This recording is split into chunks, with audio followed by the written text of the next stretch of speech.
name is Gavin Evans, and this is my review of G.I. Joe Retaliation. Now, this is one of those movies that when it came out, I was baffled by the response because everybody was like, oh, this is so much better than The Rise of Cobra. And I know I'm in the minority with liking Rise of Cobra, but everybody was like, this is a much better movie. So I went into it with pretty high expectations, and I was surprised at how much I hated it. And now watching it 8 years later, it's still really awful.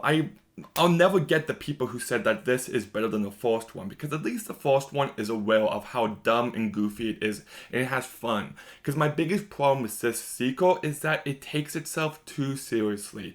Heads up, this will be a spoiler-filled review. I will be going in depth, and let's begin. From the very second this movie begins, this movie just feels off. I'll never understand why the first action scene is the first action scene.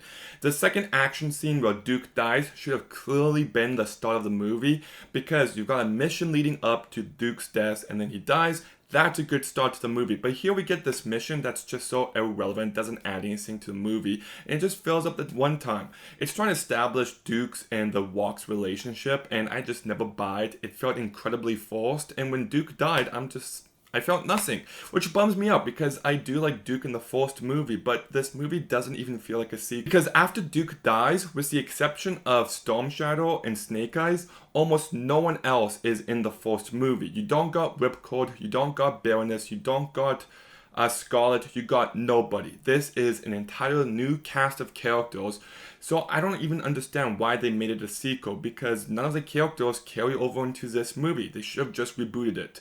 But we get Dwayne Johnson here. I know people love him, and I don't think he adds anything to this movie. I don't hate Dwayne Johnson. I just think he's a completely unremarkable actor. He's got charisma, but that's all he got going for himself. I wouldn't say that he's a good actor, and he just plays the same role in every movie he's in. The rest of the cast, completely forgettable, with one exception. The best part of this movie is Jonathan Pryce. Jonathan Pryce steals this entire movie. Every scene that he's present in, you can just tell that he's chewing the scenery. He's just having a total blast with this role, and it shows. I loved how over the top and goofy he was. And some of the dialogue he has to work with is just fantastic. Like, there's one line where he goes, and by getting them out of the picture, I mean out of this world. It's such a dumb line. And then there's another quote where he's like, they call it waterboarding, but I never get bored. I love it. It's so fantastic. Jonathan Pryce is the best part of this movie. The action itself isn't very good either. There is one pretty decent action scene where they're fighting off the edge of a mountain, they're ziplining, and it should be a really fun action scene, and it's not as good as it should be, but it's still easily the best action scene in the movie, because at least you can tell what's going on, and at least it's trying to be creative.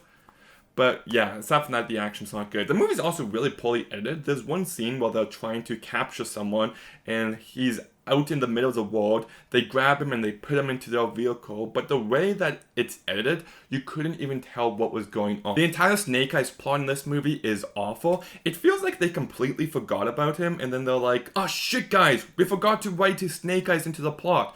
So then they wrote his character in as an afterthought, because it just doesn't connect with the main plot in a cohesive way. As Storm Shadow comes back, I don't know why, he got stabbed and fell into some icy cold water, and it was heavily implied that he died, but whatever. There's actually a reveal of Storm Shadow and Snake Eyes past that Zartan was behind some of the stuff, and it's just laughably bad. Also, the worst part of this entire movie, and I mean the absolute worst, and that's saying a lot, Wizza. The second that Wizza started to speak, I was just like, oh my god, why didn't they fire him after one line? Like, the guy has no sense of line delivery whatsoever. He's absolutely atrocious in this movie. Like, unspeakably bad. Also, another thing involving Snake Eyes that I didn't really get was they act like it's a mystery. Like, where is Snake Eyes? We gotta find him. And when you get your answer, it's just like, oh, so he's chilling in the mountains. Okay, I guess. I don't know, it's just what's in the movie. And I know it's a byproduct of this movie being PG-13, but I hate in PG-13 movies when someone's getting beaten and, you know, they're supposed to have been beaten for like hours, and there's just no blood. Like there's one scene where the president is getting beaten up by the fake president, and it just doesn't look like he's actually getting beaten up whatsoever. Oh, okay, that actually totally reminds me. Like, the movie begins, and the fake president is beating up the real president about where Cobra Commando is. And it just makes zero logical sense, because if you watch the first movie, he takes over the White House after Cobra Commander gets captured. So the fake president should have known where Cobra Commando is, and the real president shouldn't have.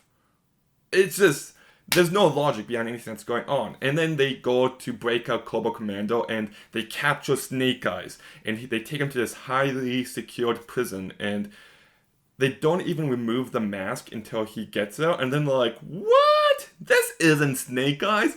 Who messed up, guys? And it's just like, did you guys seriously not remove his mask before taking him to this high secure prison where his boss is? Seriously? There is one cool moment where someone's riding a bike and then they turn it into missiles and it blows the place up, so that's pretty decent. But yeah, that entire situation about how Storm Shadow breaks out Cobra Commander is just bad. And Cobra Commander, for someone who's built up to so much in the first movie, he just does nothing here. And also the music in this movie is really laughable. But one thing I do love about this movie, and when I say love, I mean it in a completely sarcastic but also unsarcastic way. I love the bad guy's plot. So the bad guy's plot is that he fires his nuclear weapon at every country, and then every country fires all their nuclear weapons back, and then he turns off his nuclear weapon, so then everyone else turns off their nuclear weapon. So now nobody has nuclear weapons, so now he can destroy all the different countries with his satellite weapon. Just where I was going down, I was just like, this is the dumbest plot ever, but I kind of love it. It's absolutely absurd, and if Jonathan Pryce wasn't the guy behind it all, I don't know if it would have worked, but he kind of sells you on the cheesiness of it all.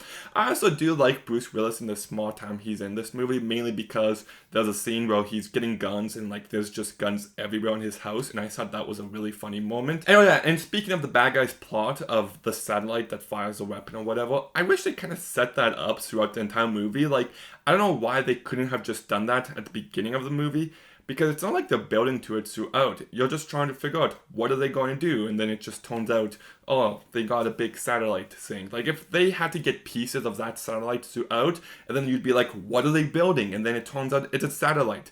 Like, I'm no screenwriter, but I feel like that would have been better than what we've got. But there was one moment that I actually think is really good and kind of smart. It's when they're going through clips of the fake president being the president, and they realize that it's not the real president because of certain words that he says or of certain mannerisms. And I love that, because if you want to find out if someone's impersonating someone else, like, there are certain things that if you know the person, you'd be like, yeah, that's not the same person. Like, there's certain words that I say all the time. Instead of just saying, oh yeah, I like this element, I always have to say, I like this element in this movie. I always have to say, in this movie. I always speak with my hands, as you can see. And if someone saw a clip of me and I'm just like, I liked that element, they'd be like, wait a second, he didn't say he liked that element in that movie, and he didn't speak with his hands. I think Gavin's getting impersonated. So I know it's like a 10-second scene, but I actually think that's a really smart way of figuring that out. But that said, this is still a really awful movie. The plot is absolutely ridiculous and it's stupid. The script is complete nonsense. No one in the cast, with the exception of Jonathan Pryce, stands out in any way. The action's completely forgettable. It's poorly made, and it just takes itself too seriously. They act like this is a serious war movie, and just stop it. You're G.I. Joe. Know what you are. You are dumb, goofy fun, so be dumb, goofy fun. Just do it. You don't have to take yourself so seriously. And also, Wizard's just completely off in this movie. So anyways, I'm going to go ahead and give G.I. Joe Retaliation a 3 out of 10. But have you seen G.I. Joe Retaliation? What did you think about it? Let me know in the comments down below. Make sure you like, make sure you comment, make sure you subscribe. Stay tuned for some more videos soon, and Gavin out.